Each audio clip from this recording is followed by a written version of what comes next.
இந்த வீடியோவில் நம்ம வந்து கோல்ஃப் ரியாக்ஷன் நம்ம வந்து பார்க்க போகிறோம். ஓகே, இது வந்து ஆல்கஹால் சாப்டரில் இருக்கக்கூடிய ஒரு இம்பார்ட்டண்டான ஒரு ரியாக்ஷன். அதுவும் இந்த ப்ராடக்ட் இதில் வரக்கூடிய ப்ராடக்ட் வந்து நமக்கு வந்து ரொம்ப ரொம்ப ஒரு இம்பார்ட்டன்ட். ஓகே, அப்போ கோல்ஃப் ரியாக்ஷன் நமக்கு எதில் ஸ்டார்ட் பண்ணுவாங்கன்னு பார்த்தீங்கன்னா ஃபீனால் தான் நமக்கு வந்து ஸ்டார்ட் பண்ணுவாங்க. ஓகே, அப்போ ஃபீனால்ன்றது என்னது? ஒரு பென்சின் ரிங். ஒரு பென்சின் ரிங்கில் OH இருந்துச்சுன்னா தட் இஸ் கால் வந்து ஃபீனால்.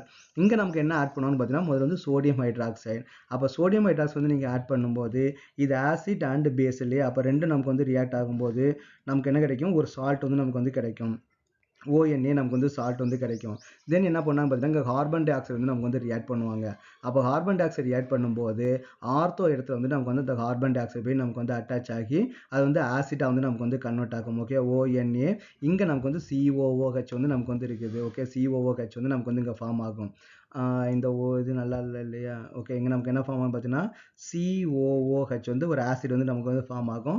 தென் இதை நம்ம வந்து ஹைட்ராலைஸ் பண்ணும்போது இந்த பிரசன் ஆஃப் த ஆசிட் மெத்தடில் நம்ம வந்து ஹைட்ராலைஸ் பண்ணும்போது நமக்கு என்ன கிடைக்கும் பார்த்தீங்கன்னா சால்சிலிக் ஆசிட் வந்து நமக்கு வந்து கிடைக்கும்.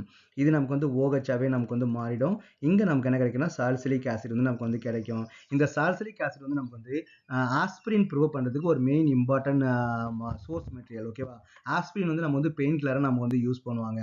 நிறைய பேர் வந்து பார்த்தீங்கன்னா ஹார்ட் பேஷண்ட் கூட வந்து என்ன பண்ணணும்னா பெயின் கில்லராக இருந்தோம்னா ஆஸ்பிரின் வந்து யூஸ் பண்ணுவாங்க. அதை நம்ம வந்து ப்ராக்டிக்கலாக நம்ம வந்து அந்த இதை யூஸ் பண்ணிட்டு இருக்கிறோம். அப்போ அதை பேஸ் பண்ணி நிறைய கொஸ்டின் கேட்கறது வந்து நமக்கு வந்து பாசிபிலிட்டிஸ் வந்து இருக்குது. அப்போ இந்த சால்சிலிக் ஆசிட்ல இருந்தால் நம்ம என்ன பண்ணுறோம்?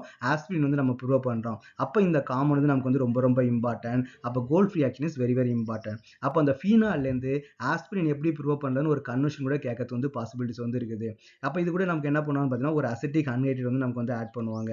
CH3COO. ஓகே, இது வந்து நமக்கு வந்து அசிட்டிக் அன்ஹைட்ரேட். அப்போ அசிட்டிக் அன்ஹைட்ரேட் ரியாக்ட் பண்ணும்போது இந்த ஆசிட்டும் இந்த ஆல்கஹாலும் நமக்கு வந்து ரியாக்ட் பண்ணி ஒரு எஸ்டர் வந்து நமக்கு வந்து ஃபார்ம் ஆகும்.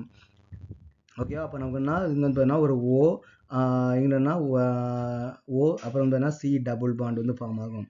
C டபுள் பாண்ட் O நமக்கு வந்து CH3 வந்து நமக்கு வந்து ஃபார்ம் ஆகும். CH3 அண்ட் இங்கே நமக்கு என்ன ஆசிட் வந்து நமக்கு வந்து அப்படியே இருக்கும். இதுக்கு பார்த்தா நம்ம என்ன சொல்லுவோம்னு பார்த்தீங்கன்னா ஆஸ்பிரின் சொல்லுவாங்க. ஆஸ்பிரின் வந்து பார்த்தீங்கன்னா ஒரு மெயின் இம்பார்ட்டன்ட் பெயின் கில்லர். அது வந்து கன்வர்ஷனில் கேட்கறதுக்கு நமக்கு வந்து மோர் பாசிபிலிட்டிஸ் வந்து இருக்குது. அப்போ ஃபீனால்லேருந்து நமக்கு வந்து ஆஸ்பிரின் எப்படி ப்ரிப்பேர் பண்ணுவாங்கன்னா through golf reaction. So golf reaction வந்து வெரி வெரி இம்பார்ட்டன்ட். இந்த கோல்ஃப் ரியாக்ஷன் சொல்லிட்டு தனியாக நீங்கள் மெக்கானிசம் வந்து இருக்குது.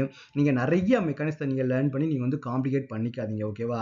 அந்த ரீமர் ரியாக்ஷன் அண்ட் கோல்ஃப் ரியாக்ஷன் வந்து இருக்குது. அந்த ரெண்டுமே நமக்கு வந்து என்னன்னு பார்த்தீங்கன்னா எலக்ட்ரோஃபிலிக் சப்ஸ்டிஷன் ரியாக்ஷன். ரெண்டுமே நமக்கு வந்து எலக்ட்ரோஃபிலிக் சப்ஸ்டிஷன் ரியாக்ஷன். அப்போ ரீமர் ரியாக்ஷன் வந்து பார்த்தீங்கன்னா இன்டர்மீடியட் வந்து கார்பீன் வந்து ஃபார்ம் ஆகும். இங்கே நமக்கு வந்து கார்போ கேட்டைன் வந்து நமக்கு வந்து ஃபார்ம் ஆகும். அந்த இன்டர்மீடியட்டை மட்டும் நீங்கள் ஞாபகம் வச்சுங்க. அது வந்து நமக்கு வந்து மோர் தென் எனஃப். ஓகேவா? நான் மெக்கானிசமும் நான் வந்து உங்களுக்கு எக்ஸ்பிளைன் பண்ணி நான் வந்து வீடியோ போடுறேன். பட் மெக்கானிசம் வந்து நீங்கள் அண்டர்ஸ்டாண்ட் லேர்ன் பண்ணிக்கணுன்ற அவசியம் வந்து கிடையாது.